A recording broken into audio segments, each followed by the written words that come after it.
संघर्ष, गरीबी और मेहनत की वो कहानी जिसने एक गरीब लड़के को बना दिया आईएएस। नीरीश राजपूत की एक कहानी आपके रोंगटे खड़े कर देगी। गरीबी में अखबार तक बेचा, दोस्त से ऐसा धोखा मिला कि टूट गया ये लड़का, लेकिन हिम्मत नहीं हारी और फिर शुरू किया संघर्ष का वो सफर जिसके सामने एक खूबसूरत मंजिल इंतजार कर रही थी। पिता दर्जी थे, बेटा पढ़ाई के साथ पार्ट टाइम जॉब किया करता था। किताब खरीदने के पैसे नहीं थे तो दोस्त से नोट मांगकर काम चलाया, लेकिन कहते हैं कि मेहनत अमीरी गरीबी नहीं देखती, देखती है तो बस संघर्ष। आज हम आपको एक ऐसे शख्स के बारे में बताने जा रहे हैं जिन्होंने बेहद ही मुश्किल भरे हालातों में यूपीएससी परीक्षा में सफलता पाई है। नीरीश राजपूत ने एक इंटरव्यू के दौरान कई बातें बताई जो लोगों के होश उड़ा सकती है। उन्होंने बताया कि एक वक्त ऐसा भी था जब नीरीश के पास पढ़ने के लिए पैसे तक नहीं थे। वो अपनी पढ़ाई का खर्चा उठाने के लिए अखबार बेचा करते थे। नीरीश राजपूत मध्य प्रदेश के भिंड जिले के रहने वाले हैं। उनके पिता कपड़ों की सिलाई का काम किया करते थे। नीरीश राजपूत बताते हैं कि महज 15 बाई 40 फीट के छोटे से मकान में नीरीश अपने 3 भाई बहनों और माता पिता के साथ रहते थे। वो बचपन से ही पढ़ाई में काफी होशियार थे। नीरीश की पढ़ाई सरकारी स्कूल में हुई थी।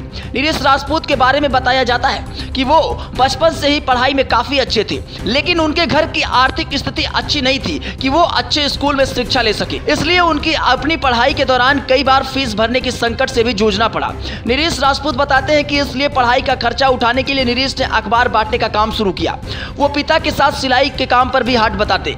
नीरीश ने 10वीं में 72% अंक हासिल किए और इसके बाद आगे की पढ़ाई के लिए नीरीश राजपूत ग्वालियर चले गए, जहां उन्होंने सरकारी कॉलेज से बीएससी और एमएससी किया, जिसमें उन्होंने पहला स्थान प्राप्त किया। नीरीश राजपूत बताते हैं कि यहां वो पढ़ाई के साथ साथ पार्ट टाइम जॉब किया करते थे। नीरीश राजपूत बताते हैं उन्होंने पार्ट टाइम जॉब के साथ यूपीएससी एग्जाम की तैयारी शुरू कर दी। वो आगे बताते हैं कि उनके एक दोस्त उत्तराखंड में नया कोचिंग इंस्टीट्यूट खोला और नीरीश को वहां पढ़ाने का ऑफर इस वादे के साथ किया कि इंस्टीट्यूट की अच्छी शुरुआत हो जाने के बाद वो नीरीश को सिविल सर्विसेज की तैयारी के लिए स्टडी मटेरियल उपलब्ध करा सकते हैं। नीरीश राजपूत बताते हैं कि 2 साल तक उनकी इतनी कड़ी मेहनत के चलते जब वो इंस्टीट्यूट फेमस हो गया तो काफ़ी इनकम होने लगी, तो उस दोस्त ने नीरीश को नौकरी से निकाल दिया। ये वो समय था जब वो बेहद टूट गए। दोस्त से धोखा खाने के बाद नीरीश दिल्ली चले गए।